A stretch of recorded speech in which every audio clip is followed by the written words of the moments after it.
नमस्कार। देशवासियों और पेंशन धारकों की इस अनमोल दुनिया में आप सभी का दिल से हार्दिक स्वागत करता हूं। जैसा कि हर बार हम आपके लिए ऐसी खबरें लेकर आते हैं जो सीधे आपकी जेब, आपके भविष्य और आपकी ज़िंदगी की सुरक्षा से जुड़ी होती हैं, ठीक उसी तरह आज का ये एपिसोड भी बेहद खास, बेहद अहम और बेहद चर्चित होने वाला है। दोस्तों, इस समय देश में पेंशन से जुड़ी ऐसी खबरें सामने आ रही हैं जिन्होंने लाखों कर्मचारियों और करोड़ों पेंशन भोगियों के दिलों में एक नई उम्मीद जगा दी है। कई सालों से जो लोग ये उम्मीद लगाए बैठे थे कि रिटायरमेंट के बाद उन्हें एक सम्मानजनक और सुरक्षित जीवन मिलेगा, उनके लिए अब परिस्थितियां धीरे धीरे बदलती हुई दिखाई दे रही हैं। आज हम आपको उन तमाम बड़ी अपडेट्स के बारे में विस्तार से बताएंगे जो इस समय पेंशन की दुनिया में सबसे ज़्यादा चर्चा का विषय बनी हुई हैं।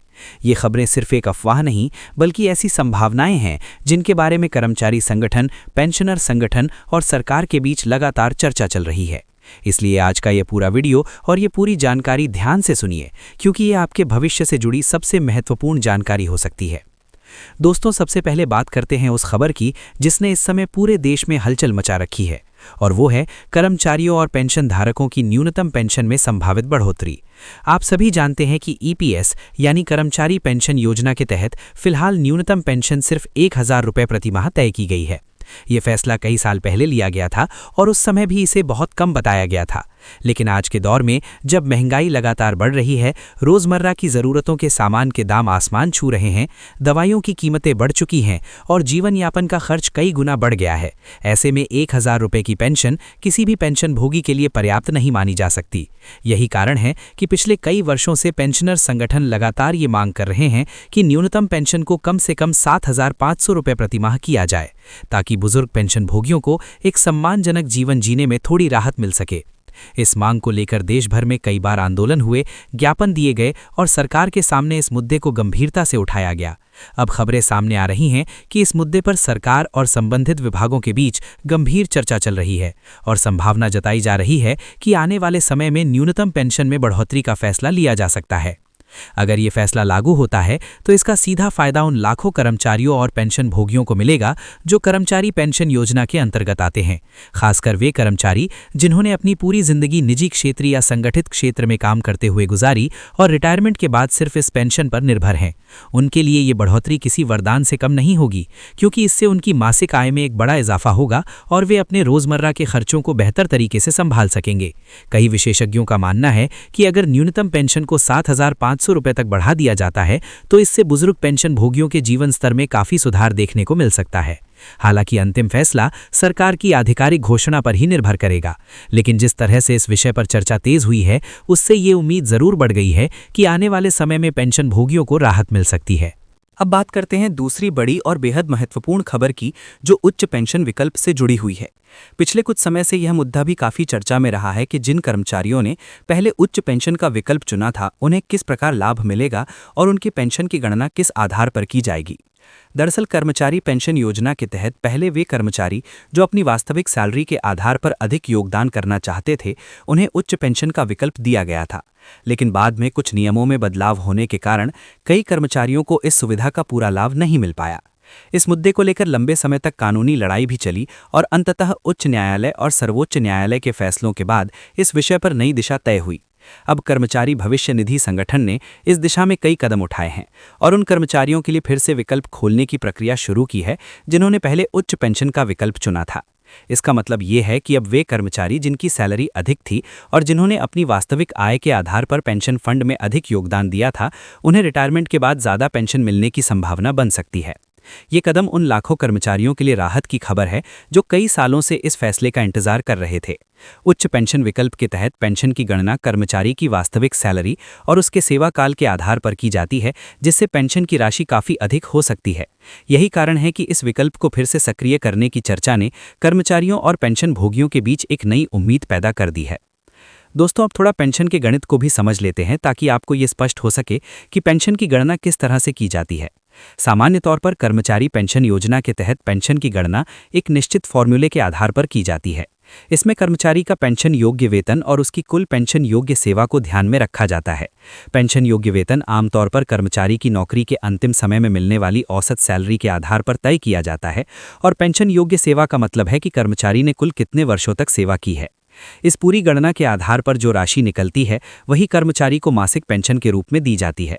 इसलिए अगर भविष्य में वेतन सीमा में कोई बदलाव होता है या न्यूनतम पेंशन की राशि बढ़ाई जाती है तो इसका सीधा असर पेंशन भोगियों की आय पर पड़ सकता है। इसके अलावा सरकार और कर्मचारी भविष्य निधि संगठन द्वारा डिजिटल सुविधाओं को भी लगातार बढ़ाया जा रहा है ताकि कर्मचारियों और पेंशन भोगियों को अपने खाते से जुड़ी जानकारी आसानी से मिल सके। आज के समय में कर्मचारी ऑनलाइन पोर्टल के माध्यम से अपने पीएफ खाते की जानकारी देख सकते हैं, पेंशन से संबंधित अपडेट प्राप्त कर सकते हैं और कई जरूरी प्रक्रियाओं को ऑनलाइन ही पूरा कर सकते हैं। इससे न केवल समय की बचत होती है बल्कि पारदर्शिता भी बढ़ती है। डिजिटल सुविधाओं के विस्तार का सबसे बड़ा फायदा ये है कि अब पेंशन भोगियों को बार बार कार्यालयों के चक्कर नहीं लगाने पड़ते और वे घर बैठे ही अपनी जानकारी प्राप्त कर सकते हैं। अब हम आपको एक और बड़ी खबर के बारे में बताते हैं जो इस समय सरकारी कर्मचारियों के बीच चर्चा का विषय बनी हुई है। ये खबर राष्ट्रीय पेंशन प्रणाली यानी एनपीएस से जुड़ी हुई है। पिछले कुछ वर्षों से देश के कई राज्यों में ये मांग उठ रही थी कि कर्मचारियों को ऐसी पेंशन व्यवस्था मिलनी चाहिए जिसमें उन्हें रिटायरमेंट के बाद निश्चित आय की गारंटी मिल सके। एनपीएस में पेंशन की राशि बाजार के उतार चढ़ाव पर निर्भर करती है, इसलिए कई कर्मचारी इसे लेकर चिंतित रहते हैं। इसी बीच एक राज्य सरकार ने एक नया कदम उठाते हुए गारंटीड पेंशन योजना की घोषणा की है जिसने पूरे देश में चर्चा छेड़ दी है। इस नई योजना के तहत कर्मचारियों को रिटायरमेंट के बाद उनकी अंतिम सैलरी का लगभग 50% तक पेंशन के रूप में देने का प्रस्ताव रखा गया है। इसका मतलब ये है कि नौकरी खत्म होने के बाद भी कर्मचारी को हर महीने एक निश्चित आय मिलती रहेगी जिससे वो अपने जीवन को सुरक्षित और सम्मानजनक तरीके से आगे बढ़ा सकेगा। इस योजना की सबसे खास बात यह है कि इसमें पेंशन की राशि पर महंगाई भत्ते का लाभ भी मिल सकता है ताकि समय के साथ बढ़ती महंगाई का असर कम किया जा सके। हालांकि इस योजना के लिए कुछ शर्तें भी तय की गई हैं, जैसे कि कर्मचारी को एक निश्चित अवधि तक सेवा करनी होगी, तभी वो इस पेंशन का पूरा लाभ प्राप्त कर सकेगा। इस तरह की योजनाओं से ये संकेत मिलता है कि आने वाले समय में पेंशन व्यवस्था को और मजबूत बनाने की दिशा में सरकारें गंभीरता से विचार कर रही हैं।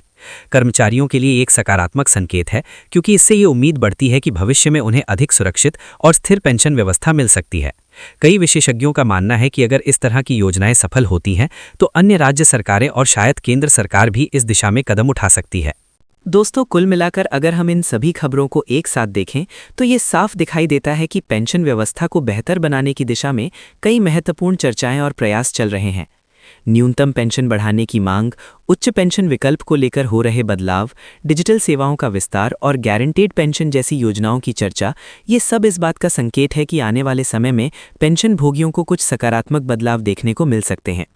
हालांकि अभी कई फैसले आधिकारिक घोषणा और नीतिगत निर्णयों पर निर्भर करते हैं, इसलिए किसी भी जानकारी पर पूरी तरह विश्वास करने से पहले सरकार की आधिकारिक अधिसूचना का इंतजार करना जरूरी है। इसलिए अगर आप कर्मचारी हैं या पेंशन भोगी हैं तो ये ज़रूरी है कि आप समय समय पर अपने पेंशन खाते से जुड़ी जानकारी की जांच करते रहें, आधिकारिक वेबसाइट और विश्वसनीय स्रोतों से ही जानकारी प्राप्त करें और किसी भी अफवाह या गलत जानकारी से बचें। सही जानकारी ही आपको सही निर्णय लेने में मदद कर सकती है। आने वाला समय पेंशन भोगियों के लिए कई नए अवसर और संभावनाएं लेकर आ सकता है, इसलिए जागरूक रहना और अपडेट रहना बेहद ज़रूरी है। दोस्तों, आज की इस विस्तृत जानकारी में हमने आपको पेंशन से जुड़ी उन सभी महत्वपूर्ण खबरों के बारे में बताया जो इस समय सबसे ज़्यादा चर्चा में है। उम्मीद है कि ये जानकारी आपके लिए उपयोगी साबित होगी और आपको अपने भविष्य से जुड़ी योजनाओं को समझने में मदद करेगी। अगर आपको ये जानकारी अच्छी लगी हो तो इसे अपने दोस्तों, परिवार और उन सभी लोगों तक ज़रूर पहुँचाएं जो पेंशन से जुड़े हुए हैं, ताकि वे भी इन महत्वपूर्ण अपडेट्स के बारे में जान सकें। धन्यवाद।